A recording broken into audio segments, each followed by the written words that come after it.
Merci à Lingoda de sponsoriser cette vidéo.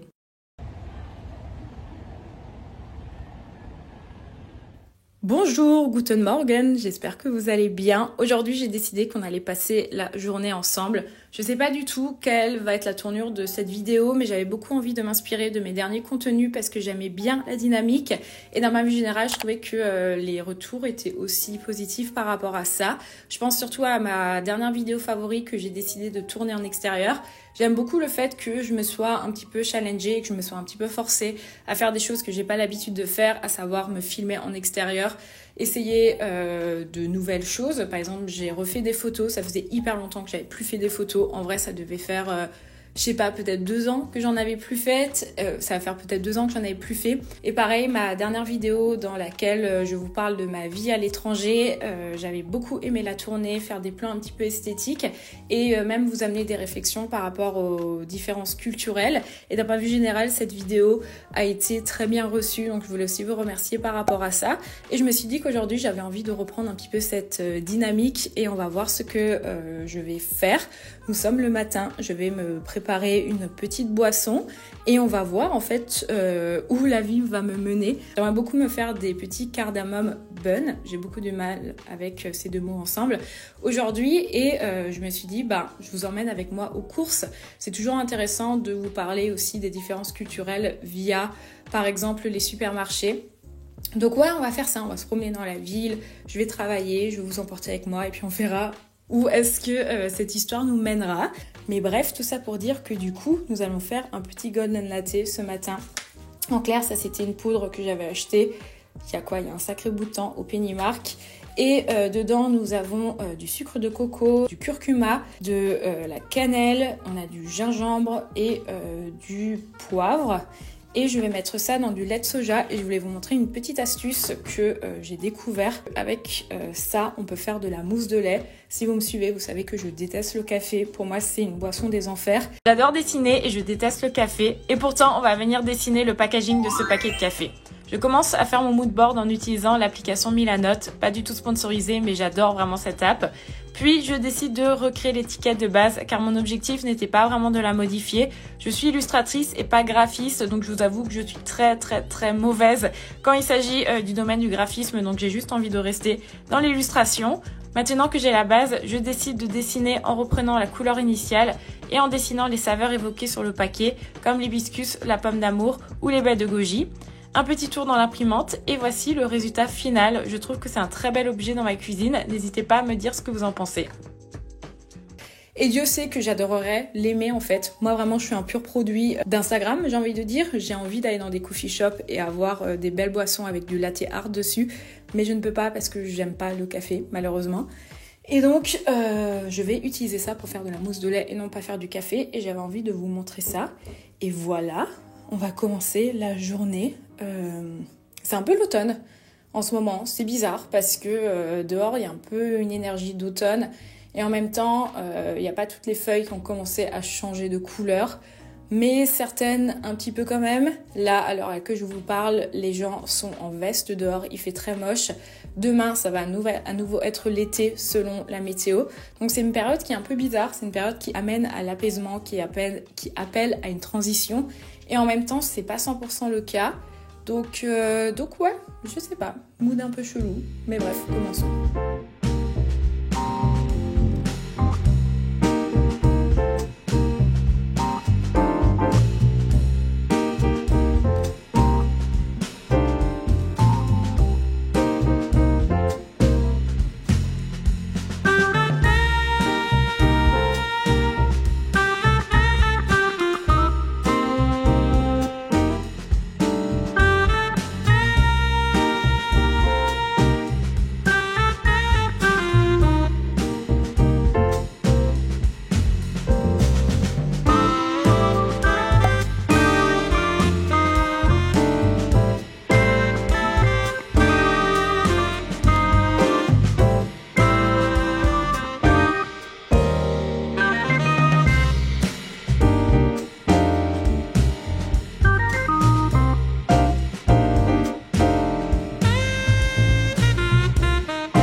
Avant de continuer, je voulais vous dire que cette vidéo est sponsorisée par Lingoda, qui est une plateforme de cours de langue en ligne avec des professeurs dont c'est la langue native. Et je voulais vous raconter justement des petites anecdotes sur l'apprentissage de l'allemand ici à Berlin.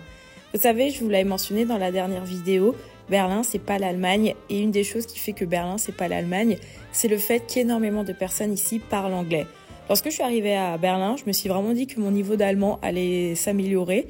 Et au final, c'est pas si simple que ça. Pour vous raconter des petits exemples, un jour, j'étais allée manger dans ce restaurant que je vous recommande. C'est d'ailleurs très très bon. Et j'avais parlé à la serveuse en allemand qui m'a dit qu'elle ne parlait justement pas allemand et qu'il fallait que je lui parle en anglais. Ce que je trouve toujours très curieux lorsqu'on est dans des métiers comme ça au contact d'autres personnes. Et pareil, une autre fois, j'étais allée dans un magasin et j'avais parlé au caissier. Et la personne m'a dit qu'il fallait que je parle anglais car cette personne ne parlait pas allemand. Et je trouve ça trop marrant parce que des fois, je me dis par exemple qu'en France, c'est quelque chose qui serait pas envisageable. C'est vrai que d'un point de vue général, la langue anglaise est quand même très présente dans cette ville. J'ai beaucoup d'amis à moi qui parlent quasiment pas allemand et qui pourtant travaillent à Berlin sans aucun souci. Il y a énormément d'affichage en anglais. Par exemple, lorsque je vais chez le médecin, je parle anglais. Lorsque je prends des cours de sport, c'est en anglais. Et d'un point de vue général, je pense que les Allemands aiment bien parler anglais aussi, ce que je comprends. Je pense que c'est pareil pour nous. Lorsqu'on est en France et qu'on rencontre quelqu'un qui parle pas français, on est trop content de parler notre langue. Cela dit, j'ai quand même mis en place certaines choses pour pouvoir améliorer mon allemand au quotidien. Tout d'abord, j'essaye de parler au maximum cette langue, c'est-à-dire que lorsque je suis quelque part, je vais parler allemand au maximum. Et si par exemple je vais faire des choses dont je connais pas le vocabulaire, je vais faire des recherches en avance. La dernière fois, j'étais allée chez le médecin et je cherchais comment est-ce qu'on disait mes symptômes en allemand tout simplement, même si j'aurais pu le faire en anglais. Ensuite, je consomme également du contenu en allemand et surtout des vlogs allemands. Je vous mettrai à l'écran certains vlogs que j'aime bien regarder. Et si vous avez des créateurs et des créatrices de contenu qui font du contenu en allemand à me suggérer, n'hésitez pas en commentaire. Vraiment, je cherche des personnes à suivre. Ensuite, j'ai une liste de mots et d'expressions sur mon téléphone lorsque j'entends des nouvelles choses. Je me dis que c'est une bonne façon d'améliorer une fois de plus. Et évidemment, je vous en ai déjà parlé, je recommande les cours sur la plateforme Lingoda. Lingoda, si vous ne connaissez pas, c'est une plateforme de cours en ligne, ce qui signifie que vous pouvez discuter lors des cours, ce qui est vraiment très chouette. Mais aussi, vous pouvez caler ces cours à n'importe quel moment de votre journée, ce qui est un vrai avantage, surtout moi, dans mon métier en tant que freelance. Les cours sont adaptés à chaque niveau. Pour ma part, je suis niveau A2 et j'aime bien sélectionner les thématiques parce que je vous avoue qu'il y a quand même certains sujets qui ne me sont pas fondamentalement utiles dans ma vie de tous les jours. Et moi, ce que j'aime vraiment beaucoup dans cet apprentissage de l'allemand qui est vraiment compliqué, c'est le fait que je puisse quand même parler avec des personnes dont c'est la langue principale. Si cela vous intéresse, vous pouvez économiser 20 € avec le code ECTO20 et je vous mets le lien en barre d'infos. Mais également bénéficier jusqu'à 20 cours privés si vous souscrivez à Lingoda Flex.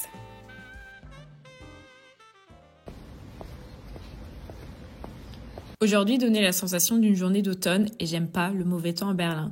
Quand je disais qu'on est passé de l'été à l'automne sans transition, je pense que vous le voyez en fond. C'est assez dingue parce que c'était la semaine dernière, il faisait encore 30 degrés. Et là, c'est un truc de ouf. Je sais pas si vous voyez ma tenue. D'ailleurs, je suis toute en noir, c'est assez rare. J'aime pas trop m'habiller en noir. Enfin, si vous me suivez, vous savez que d'habitude, je suis quand même colorée. Genre, mes illustrations sont colorées aussi. Mais en ce moment, je sais pas trop comment m'habiller. Du coup, je suis en noir comme le temps. Et ce temps annonce... J'allais dire le début de l'hiver, non, faut pas que je commence à être tout négative. Mais en tout cas, c'est pas joyeux dehors. C'est un peu comme si tout ce que je trouve beau disparaît pour ces détails inesthétiques et une forme de chaos ambiant. Et en vrai, ça m'a fait réfléchir. Je me suis dit que je trouve ça intéressant de voir comment parfois on peut décider consciemment de voir certains détails ou de choisir ce qu'on aime ou au contraire ce qu'on n'aime pas. C'est vrai que ça a beaucoup résonné avec les dernières semaines et mon travail, je vous en parlerai dans une future vidéo. Je pense que j'ai pu être assez négative alors que tout dépend comment je regarde ou je mets en place les choses. Ce matin, je suis allée faire les courses. Une chose qui me manque en Allemagne, une petite différence culturelle, c'est la provenance des produits. Même si les Allemands sont fiers de leurs asperges, des cornichons et des fraises et vraiment de cet aspect local, parfois je regrette le fait qu'il n'y ait pas forcément plus de fruits et de légumes locaux, là où en France je trouve ça un petit peu plus simple. Si vous avez suivi cette vidéo, vous savez que j'ai pas été élevée dans une culture purement française. Donc en vrai, j'ai jamais eu de baguette à table, ce qui fait que ça me manque pas fondamentalement. Mais c'est vrai que le pain en Allemagne, ça ressemble plutôt à ça. Par contre, une chose que j'aime vraiment trop, et surtout à Berlin, j'ai jamais été dans un espace comme ça. L'offre pour les végétariens et les véganes, c'est absolument incroyable. Et cela, peu importe en fait où vous allez. Aujourd'hui, j'avais fait des courses parce que je voulais faire des petits roulés au cardamome. Et d'ailleurs, pour la petite histoire, je ne savais pas du tout, enfin, je connaissais pas du tout cette épice avant il y a 1 an. Je trouve ça toujours chouette de me dire qu'on peut découvrir des aliments tout au long de sa vie. Et d'ailleurs, si vous avez testé ou goûté ou découvert un aliment récemment, n'hésitez pas à me dire ce que c'était en commentaire. Regardez comme elle est belle. Je suis trop fière de moi. Et elle est végane.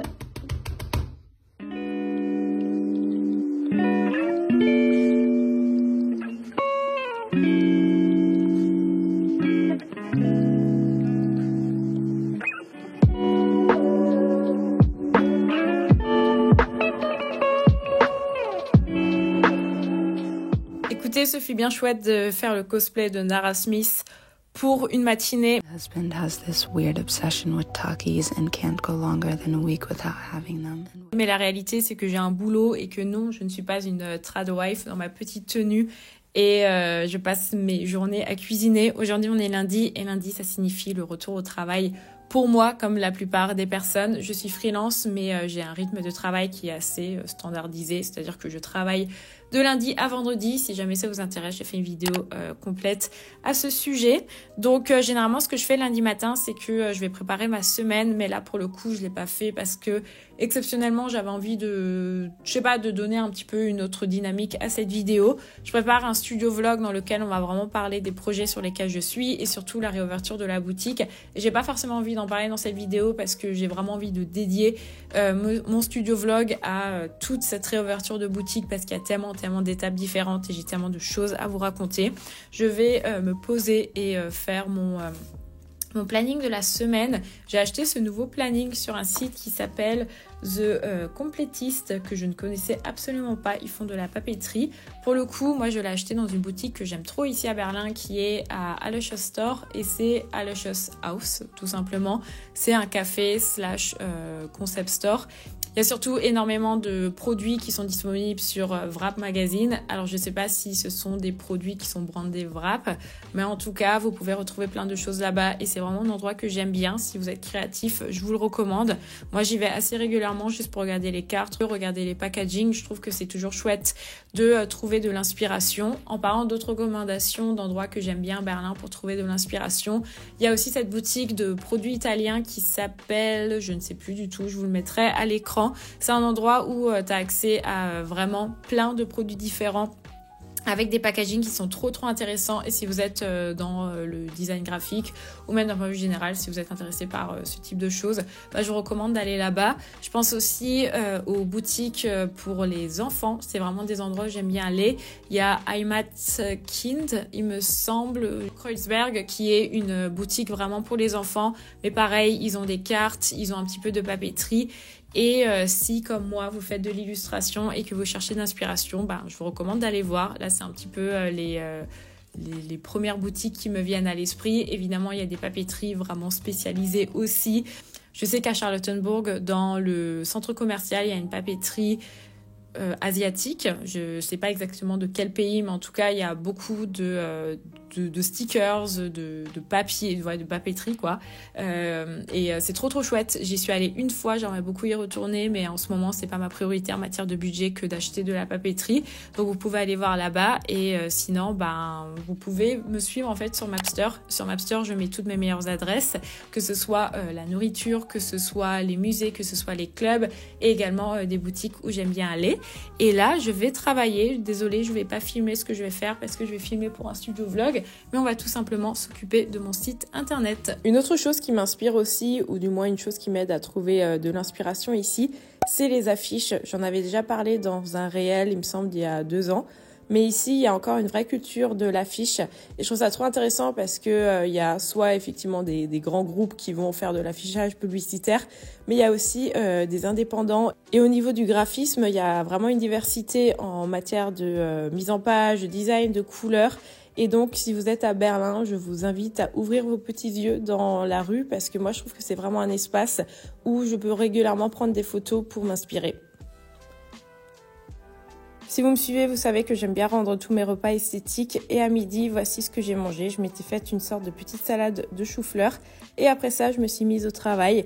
Comme je vous l'ai dit, j'avais pas envie dans cette vidéo de me focaliser sur le travail parce que je prépare une vidéo à ce sujet, mais je voulais quand même vous montrer certaines illustrations sur lesquelles j'ai travaillé récemment, à savoir ces deux. Je suis trop contente du résultat et ça arrive très très vite dans la réouverture de ma boutique en ligne. En ce moment, je suis un peu dans une énergie étrange, c'est-à-dire que c'est l'été, mais en même temps, j'ai l'impression que c'est le début de l'automne et je sais pas trop comment me sentir par rapport à ça. Je pense que le fait de me dire qu'il y a une sorte de voile gris qui va s'abattre sur la ville bientôt me déprime un petit peu. Mais j'essaie quand même de mettre de la couleur dans ce que je fais et notamment dans mes illustrations.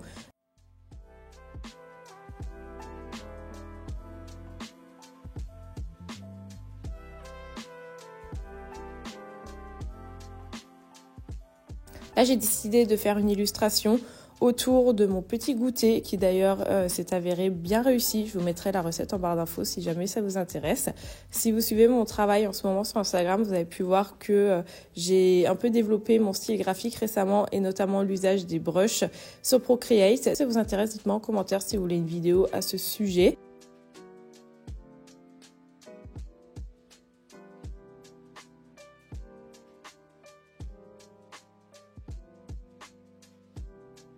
Et ouais, voici une petite illustration que j'ai faite. Je serais curieuse de savoir comment est-ce que vous vous sentez à l'approche de l'automne. Je pense que l'automne, c'est vraiment une période que j'adore, dans le sens où j'ai à chaque fois des super bons souvenirs de mon automne à Berlin. Et j'aime bien les couleurs. Vous savez, j'avais déjà mentionné plein de fois, Berlin, c'est vraiment une ville où il y a énormément de végétation.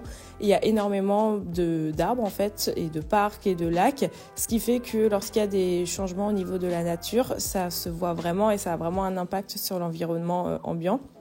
Et donc j'aime beaucoup voir les couleurs qui changent, mais en même temps il y a un peu ce truc où il y a une sorte, comme je disais avant, une sorte de voile gris qui vient s'abattre sur la ville et je pense que ça me déprime un petit peu. Donc ouais, je suis un peu mitigée par rapport à cette période, mais n'hésitez pas à me dire en commentaire comment est-ce que vous vous sentez par rapport à ça. Dans tous les cas, je pense que le plus important pour moi, c'est d'essayer de me concentrer sur le positif. Comme j'ai dit avant, souvent c'est une question de vision, de ce qu'on décide de voir. Pas du tout en train de vous dire qu'il faut que penser positif et pas se concentrer sur le négatif. Comme j'aime toujours le penser, c'est une question de balance. Il faut du négatif pour qu'il y ait du positif aussi.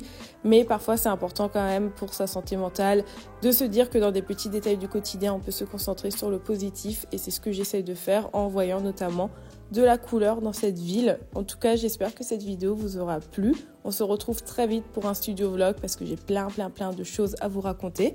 Et je vous souhaite une excellente journée et merci encore à Lingoda d'avoir sponsorisé cette vidéo.